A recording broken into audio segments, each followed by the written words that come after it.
إلى سيدة تصطنع الهدوء. خذي وقتك يا سيدتي العزيزة، فلا أحد يرغمك على الإدلاء باعترافات كاذبة،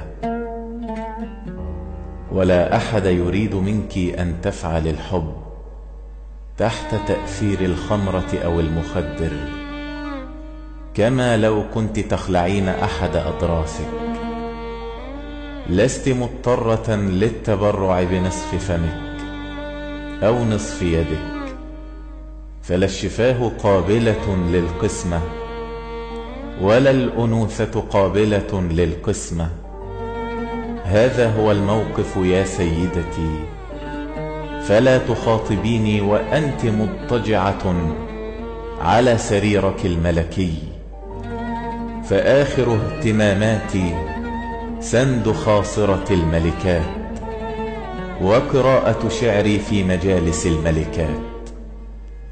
خذي الوقت الذي تستغرقه اللؤلؤة لتتشكل، والسنونوة لتصنع بجناحيها صيفا. خذي الوقت الذي يستغرقه النهد ليصبح حصانا أبيض.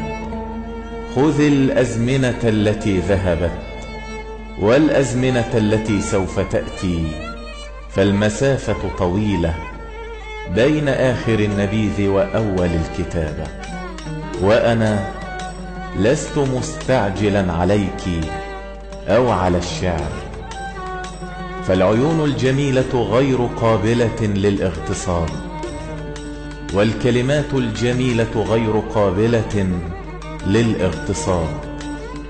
والذين لهم خبرة بشؤون البحر يعرفون أن السفن الذكية لا تستعجل الوصول، وأن السواحل هي شيخوخة المراكب.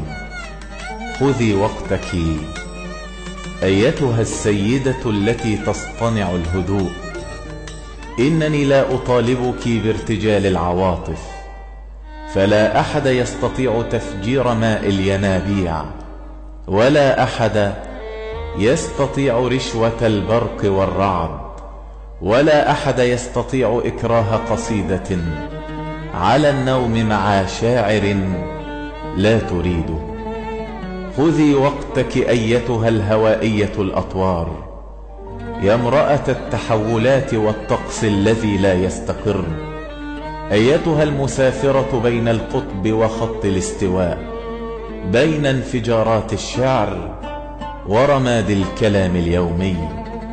خذي وقتك، إن نار الحطب لا تزال في أولها، ونار القصيدة لا تزال في أولها، وأنا لست مستعجلا على انشقاق البحر وذوبان الثلوج على مرتفعات نهديك.